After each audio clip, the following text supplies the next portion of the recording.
is my review of Assassination Classroom.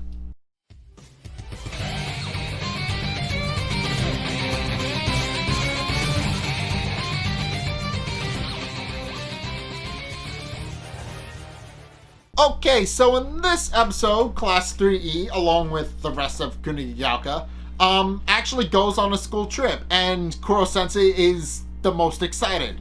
However, as Karasuma quickly reveals to the class, it's not going to be a traditional trip. The main focus of the trip is to assassinate Korosensei. They're going to Kyoto, and basically Kyoto they've placed.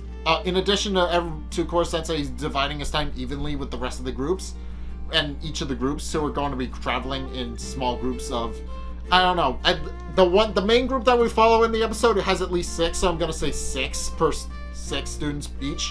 But the idea is that Korosensei will travel from each of the groups of 6, in addition, which will provide ample time for them to assassinate Korosensei. And in addition to that, they've placed snipers on every major route that they could take. So, basically, they've set it up in a way that Korosensei is very likely to die during the school trip. It's probably not going to happen, but they cross their T's and dot their I's to make sure that he does indeed, that there's at least a very good chance of him dying. Not likely that he will, but there's a good chance. So. Yeah. And after that, basically everybody divides up into the groups, and Korosensei actually points out that he actually did a lot of research on the city of Kyoto, and actually pulls out the joke is that it's like this comically large book, but it's basically this massive guidebook of Kyoto with that basically accounts for every single possible scenario. Remember that's going to be important. But in case Sugino, Nagisa, and Karma all form a group, but they quickly realize that they need more people. Kaede volunteers and had even asked Minami to join up with the group. So between the 5 of them, they realize that they need one more. But Sugino was prepared for the situation and actually asked somebody ahead of time, a girl named Yukiko Kanzaki, who is the class idol, and Sugino is implied to have a crush on her. But in any case, she's more than happy to join the group, and with that, they have a group of 6, 3 guys and 3 girls. And with that, they pick up all their stuff and get ready to go onto the trip. And also, before they go to leave, and while everybody's packing, I'm gonna send some mixed signals about wanting to go or not.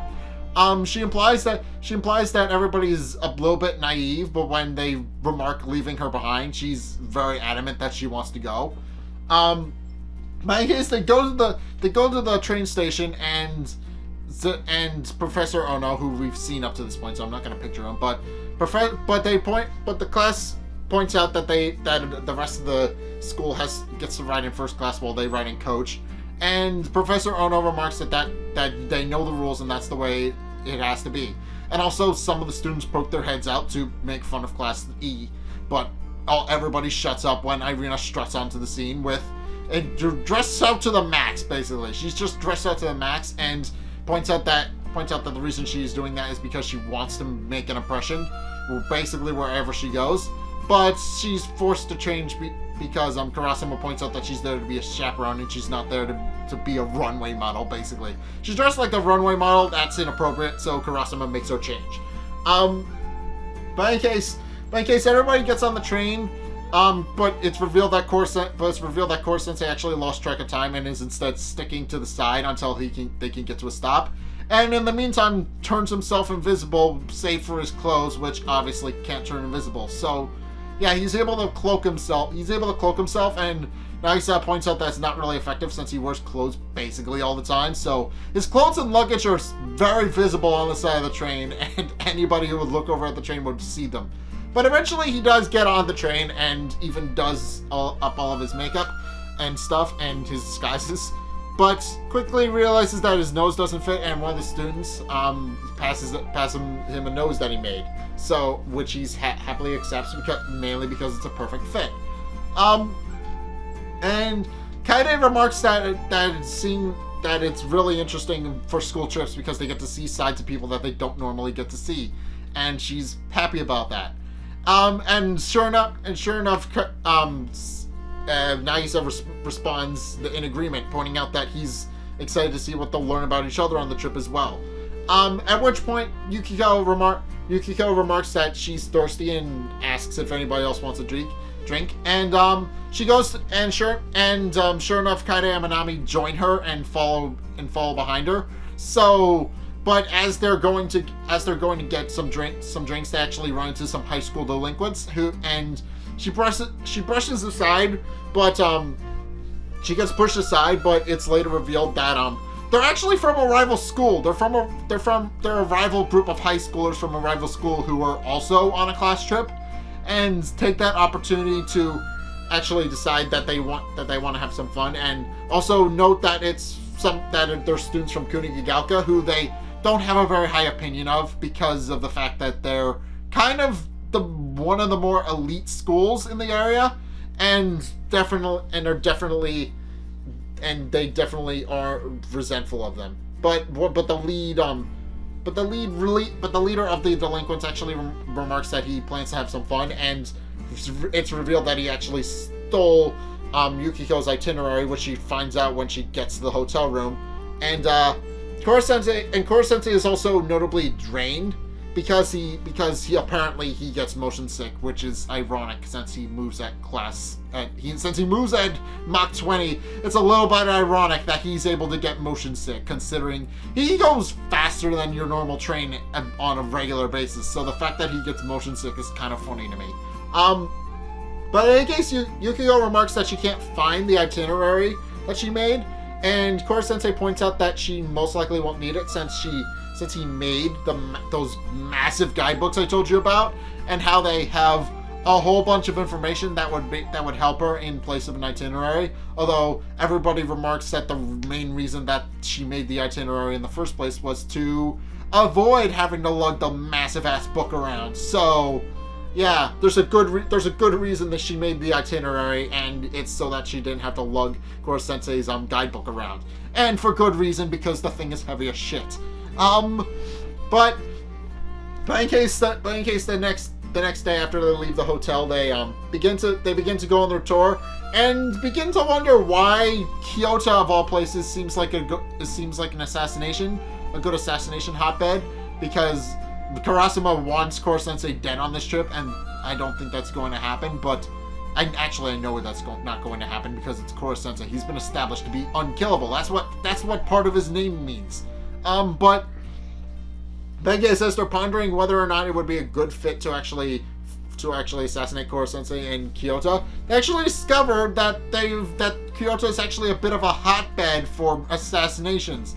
The town history is just littered with assassination after assassination, and they realize that it's probably a better fit than any other place in the world. Because of how many assassinations that take place there over the years. So yeah, they realize pretty quickly that's an assassination hotbed, and remark that Korosensei is most likely in good company here. But in any case, the kids decide to make a detour through an abandoned alley, and with Yukiko pointing out that the main reason she put it on there was because she likes the idea of the secluded areas. And she wanted to just see a secluded area and just experience it. So that's why she put it on the itinerary. Also, it should be noted that that's the main reason she wanted to go there. She just wanted to have an opportunity. Everybody just wanted an opportunity to just take a break from the whole hustle and bustle of the city, and that's why Yukiko included it on her itinerary. So, but in any case, the problems start to emerge when the delinquents from earlier show up and reveal that they actually are going to kidnap the girls and remark that the boy should give up and nothing bad will happen to them. Karma, of course, doesn't listen, and manages to overpower two of the older boys by himself. But he's immediately distracted when two of the delinquents actually grab Kaede and Yukiko from behind, and as he's distracted with that, the students actually gang up on him and beat him up, and also knock out Sugino and Nagisa for good measure. And eventually Nanami is able to wake them up, but by that point the students as well as their team group mates are long gone. So yeah, they quickly realize that they have a problem and begin skimming through Korosensei's guidebook to see if they can find a solution. And indeed they do. They eventually realize that there's actually an entire passage on kidnapping and what to do. And they realize that their teacher is actually quite amazing. So if he's able to just have a complete in-depth part of the page to account for every possible scenario they could encounter in another city. Meanwhile, the delinquents have brought Yukiko and Kaede back to their base, quote unquote, and are planning to basically take lewd photos of them.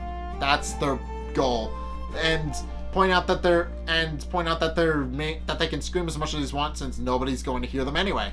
But also interesting lore drop here. The head delinquent, he doesn't ever get a name, but the head delinquent reveals that he actually knows who Yukiko is. As it turns out, they've been planning to nab her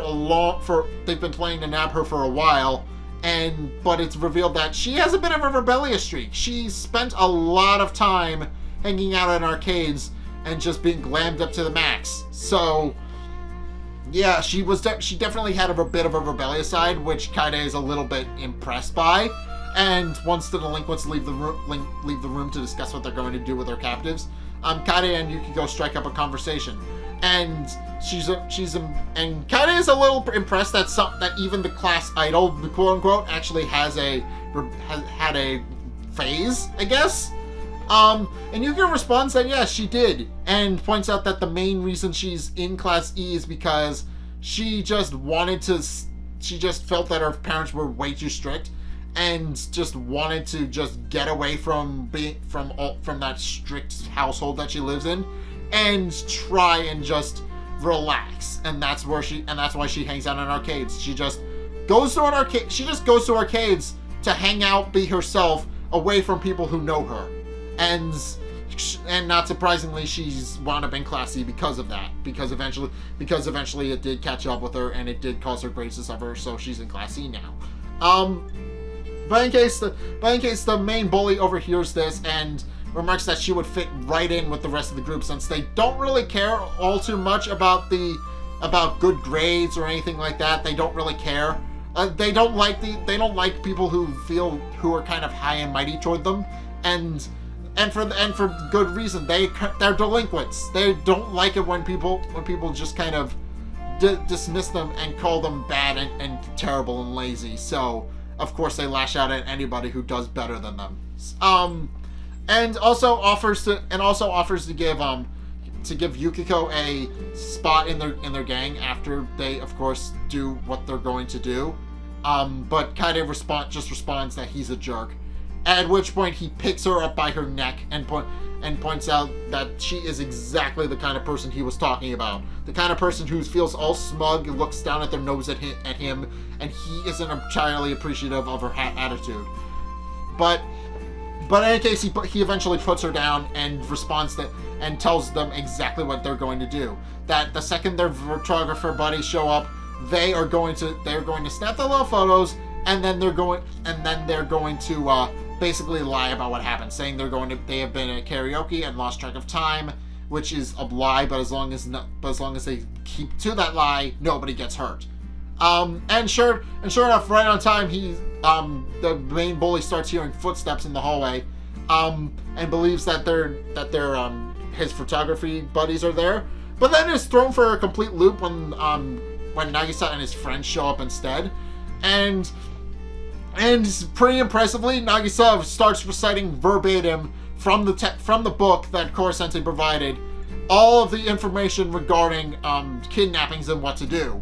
And sure enough, Korosensei even provided an overhead map of the city so that they could find all the possible locations for out-of-town delinquents, which these guys obviously are. So, and sure enough, Karma even remarks, in addition to that, that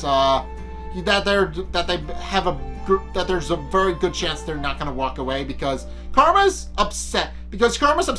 He is not particularly happy about the fact that they beat him up, and he wants to settle the score. So he, in particular, is there to fight them, although they are there to mainly get their classmates back. But then behind them, they start hearing footsteps, and the main bully remarks that they should really save that attitude for his photographer friends who are finally there. And remarks that they should really keep their trap shut and not brag about themselves. But then he's completely thrown for a loop when Korosensei actually walks through the door with all of the bullies wrapped in his tentacles, and everybody and the delinquents are obviously confused because they have no idea what Korosensei is. But his students more appropriately respond that they have no real idea why he's there either. And he just responds that the reason he's there is because he realized that some of his students were in trouble, and he came right to their aid. Korosensei basically came to help assist in getting the girls back, but he also picked up a veil while he was gone, pointing out that the veils are meant to shield his face, and he doesn't want his face being associated with what he's about to do. He doesn't want his face being associated with that. So he does care about his self-image. But in case the delinquents quickly pick up that he's actually the teacher that created the guidebooks, and realize that even the teachers at Kunikigaoka are special, and remarks that it's pretty much the elitist, a very elitist class, and is kind of sick of Korosensei's elitist attitude. And sure enough, some of the students try to rush him, but Korosensei immediately knocks them out because he's Korosensei. They can't actually move faster than him, and he even remarks this. He takes the safety of his students very seriously, and that if they can't move faster than them, they should be very wary of Korosensei if they lay a hand on them. And as he's beating up the students, he points out their critical flaw in why their philosophy is wrong. As he's beating them up, he points out that they're not the special. That they may be from Kunigigaoka, but they're the outcasts. They're not. They're treated differently, and basically just points out everything we know up to this point to the bullies, who are completely ignorant. But also points out that because of that, they instead of bringing people down to their level like the bullies are doing, that they actually work hard and try to gain more respect in their school, and point out that that's the lesson that they need to take away. Just because somebody is from a smart group doesn't mean that they themselves are any different from anybody else. And Korosensei remarks that it's about time that they finish it off. At which point the boys appear behind the delinquents and smack them over the head with their giant ass books that they got from Korosensei. And with that, they rescue the girls, and Yukiko thanks Korosensei for rescuing her, and Korosensei says that it's no problem, but also points out that it seems like Yukiko is kind of glowing a little bit, and points out that instead of letting the trauma get to her like it would normally in any situation like this, it actually empowered her. And she points out that it in fact did. In any case, they've returned back to the hotel where they can be safe, and also the assassination attempt that they were planning for Korosensei kind of went out the window. So they really didn't. They didn't really have a plan. They were planning something, but they weren't entirely sure what to. But they kind of lost track of time because of the whole kidnapping thing, and that didn't happen. But in case, this is the first half of the school trip, the slow story arc. So and what a way to start it off. 2 of the students got kidnapped, and Korosensei had to show up to kick some ass. So but Yeah, in any case, this episode just shows some light on Yukiko and how she's the kind of the perfect girl in Class E, but and she's kind of the class idol, but in actuality, she's a bit of a delinquent as well, and that's why she's there. So yeah, this is a big. So yeah, this episode just kind of highlights the fact that Kunigagaoka is kind of notorious for its practices even outside of the school. It's not exactly the most well-liked school in the area because of that reason. Those kids from a rival high school actually point that out. They don't like Kunigagaoka because they look down their nose at everybody, not just kids in Class E. Anybody who they feel is beneath them. So yeah, it's safe to say that that Gaokihiko kind of bred a hot breed for bullying, and I don't think that's going to go away anytime soon. He basically enables bullying in his school because of how Class E works and how it's designed in a way to push the rest of the students beyond what they would normally be able to achieve.